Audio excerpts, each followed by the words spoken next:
Hey guys, Ernie here, Paleo Hiker MD. Today's video is brought to you by Smelling Roses. Stay tuned.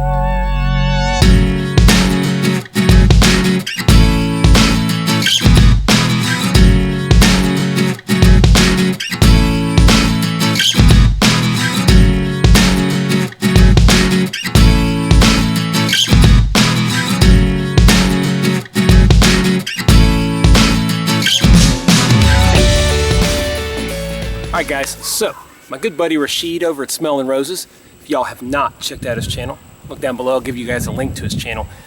He saw my love of coffee and he recently won a giveaway on my channel. I think it was the 500 subscriber giveaway, and I kind of threw in some extra stuff just for fun because he's such a nice guy. And he sent me a little package kind of just saying thank you, and it's coffee related. He sent me some Turkish coffee, a little container, which is what you use to make Turkish coffee. I can't remember the name of it, but I'll put it down here at the bottom. And some raw natural honey, which I'm going to use today to make some Turkish coffee. So let's see how this works out. I've watched some videos. He suggested I watch some YouTube videos. Sorry if there's a little bit of wind noise, but at a neighbor's house trying to avoid the wind. So basically what you're doing with this coffee is stirring in the water first with the grinds. The grinds are ground even finer than espresso. They're like powder, literally like powder. You stir that together with water and then you bring it to a boil slowly. And what you want to watch for is just when it starts to foam. You don't want it to actually boil, you want it just to start to foam. And I've seen a lot of different variations on the internet. Some people will foam it several times. I think today we'll try to foam it twice, and then we're going to put it into our cup here. One of the things that I've seen is that you end up with a lot of grinds sometimes in the actual coffee. So I'm going to take advantage of my French press coffee mug and just push down those grinds to the bottom. Now that may be part of Turkish coffee, I'm not sure, but I'm wanting to make it a little smoother. So let me get this stuff set up and I'll show you guys what we're going to do. Alright guys, so the first part of making Turkish coffee is actually getting your coffee itself and the water you're going to use. So you want to basically use the this cup to measure the amount of water that you actually want to use. So we will do that. I'm going to fill it up about half full, okay? Once you've done that, a lot of times with the Turkish coffee they'll use very, very small, and that's usually what it is. It's very, very small cups, but I don't have that today, so we're going to do our best. So we'll pour that right in here. Next, you want to add your actual coffee. You guys can see here that the coffee is extremely ground. It's just like a powder. So everybody puts a little bit different amount. I'm going to put a nice heaping spoonful in, and then just a little bit more for good measure. And then the last thing I'm going to do is add in a little bit of his honey. Now this is crystallized honey, so it will have to melt once we start to get the fire going. At this point you want to mix this very well. What I can see, you want to basically get it as uniform as possible. Alright guys, so I have my Covea Spider here and we're going to use this. I have pretty good control. I am going to use this piezo igniter. Now you guys saw on a previous video when I did a review of it that I had a hard time with it. I had several people comment to me that if I put it straight on, up and down, it will light, and I have had success with it since. There you go. And the one thing about it, I'll tell you at the beginning, sorry about the noise. Once you have it stirred, you don't want to touch it again. And this will not fit extremely well on the spider. So I'm going to turn it down a little bit, and I'm going to have to just hold it here, and we will wait. The point is not to get a boil. That's very important. So I'm going to turn it down even more because I can tell it's heating up fairly quickly. You want to watch for when it just starts to foam and then pull it off now it's a matter of being patient. Everyone talks about not stirring it at all. That's important.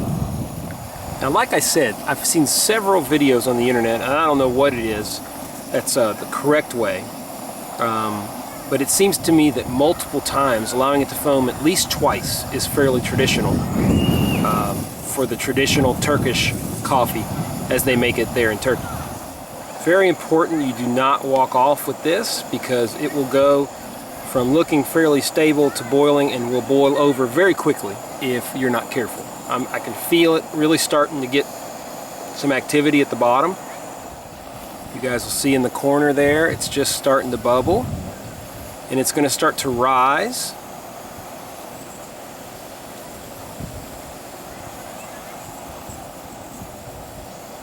In the cup.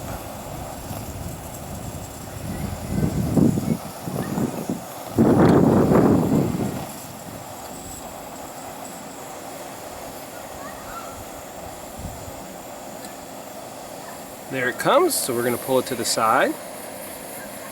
Let it sit for just a second. And we're going to do that one more time, and it will take much less time the second time.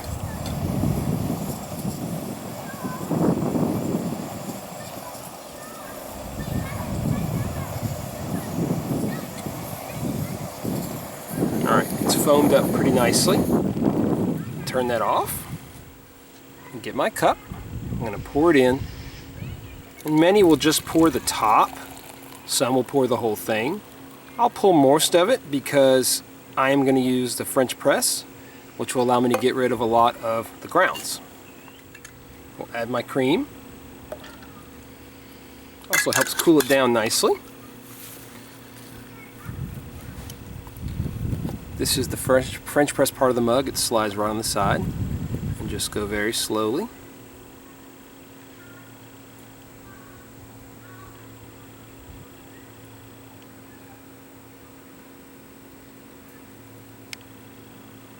There you go.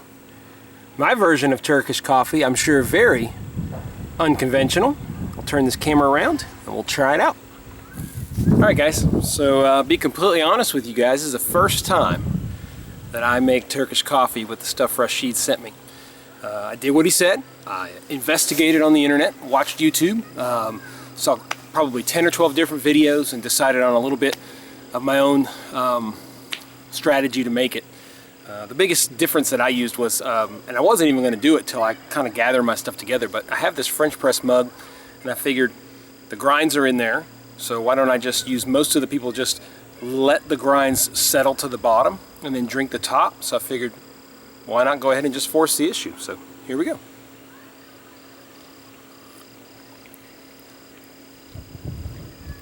That's good. Very different in flavor. This is where we get real deep here on Paleo Hiker MD. You know, talking about like tannins and stuff. It's a very different flavor, but that honey, y'all notice that the honey was already broken into. We used it with some sauteed apples this morning for breakfast, and Rashid, dude, that honey is ridiculous. This coffee's good. It's different. It's got a different flavor to it. I can't really say what it is. I guess it just tastes like Turkish coffee, but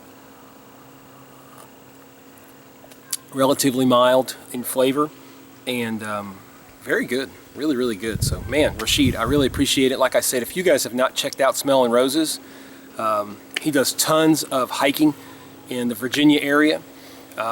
Great videos showcasing the landscape there, the different trails, and in that whole area. And I promise, buddy, at some point down the road, we'll get together and we'll do a little hike together in your neck of the woods.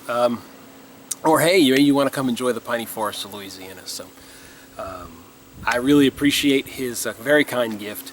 And if you guys have not checked out his channel, check out below and you'll see a link to it. Tell him I sent you, and give him a sub. As always, guys, I appreciate you guys tuning in to Paleo Hiker MD. Continue to ask for patience as we're in the moving process, and my videos will be kind of few and far between. I have to just pick pieces to do. That's it. Next weekend, going on an overnighter to the Backbone Trail with a buddy of mine named Philip, and you guys are going to meet him here on the channel, and we're going to go do a simple overnighter, kind of half bushcraft, half backpacking, just kind of going out and enjoying ourselves overnight. Going to be using my hammock setup to show you guys that. We'll probably do a video either before or after, I'm not sure when, on the actual setup for that overnighter. But anyway, like, comment, subscribe, share. Appreciate you guys watching. Stay tuned for more videos here on Paleo Hiker MD.